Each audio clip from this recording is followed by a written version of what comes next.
Okay, let's look at section 4.1, number 40, right? So we want to find the critical numbers of this given function. G of theta is equal to 4 theta minus tangent of theta, right? So before we take the derivative, we have to know the domain of this function because the critical number has to be in the domain, right? So 4 theta doesn't really have any problem, but when you have tangent, remember that the tangent is same thing as sine of theta over cosine of theta, right? So cosine could be 0, then that would be a problem. So we have to make sure that the where, no, to avoid cosine being equal to 0. So cosine of theta is equal to 0. Right, so what kind of theta would make cosine 0? So let's use a unit circle. So draw a unit circle as the x-axis. Here is the y-axis. It's not a great circle, but hopefully this is good enough. Right, so cosine value represents the x-coordinate of the points on the unit circle. So when cosine is 0 means x value is 0. So at this point x value is 0. And also here x value is 0. Right? So let's look at the angle here. So you have an angle here is pi over 2. So that's 90 degrees. Then if you go pi more, then you have another point. So then you have go another point, it goes back to pi over 2. So every pi you're going to have, starting from pi over 2, every pi increment of pi, you're going to have cosine equal to 0. So domain of this given function is, so domain is, we have to make sure that the not x theta is not equal to, right, starting from pi over 2 or 90 degrees, or you can add n pi, right, where n is any integer, right? Because every increment of pi you will have cosine equal to 0, which means that this function is not defined, right? So that's the domain. All right, then we can take the derivative. So if you take the derivative of g, you have g prime of theta, right? This is equal to, derivative for theta would be just 4, right? Derivative of negative tangent is negative secant squared of theta, right? First, I will set that equal to 0, right? So which gives us secant squared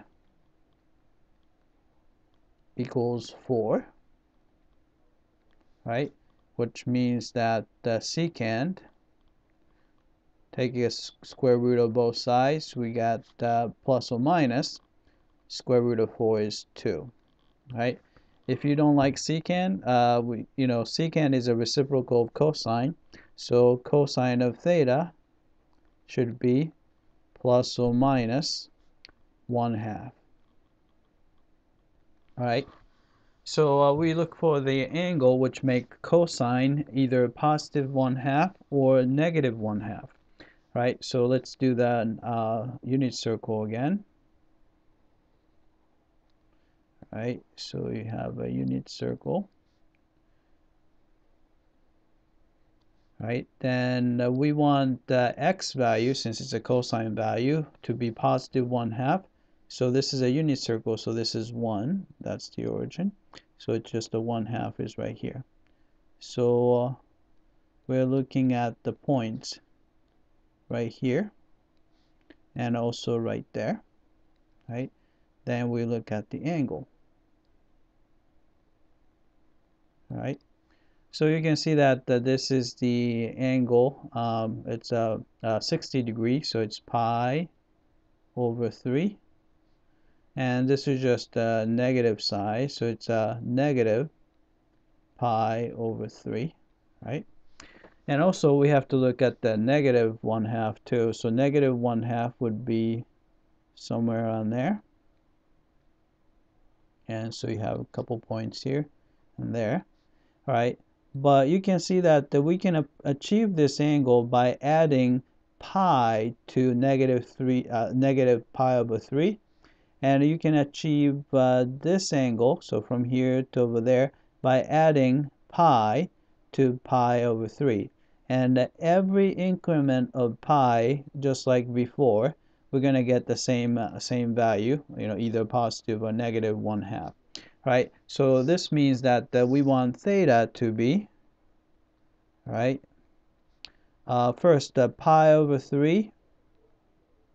And every increment of pi, so I'll just put plus n pi, right? And also negative pi over 3 plus any increment of pi, so it's a plus or minus, right? You have that. Then also the derivative might be undefined. When would that be undefined, right? But this derivative is undefined when secant is undefined. But the secant is 1 over cosine of theta. So when cosine of theta equal to 0, actually those values are already eliminated from the domain, because when cosine equal to 0, we cannot include it as a domain. So those are actually it's outside of the domain. So we cannot include as the critical numbers. So critical numbers are just critical numbers here is either plus or minus pi over 3 plus any increment of pi. So maybe you can say again, where n is any integer.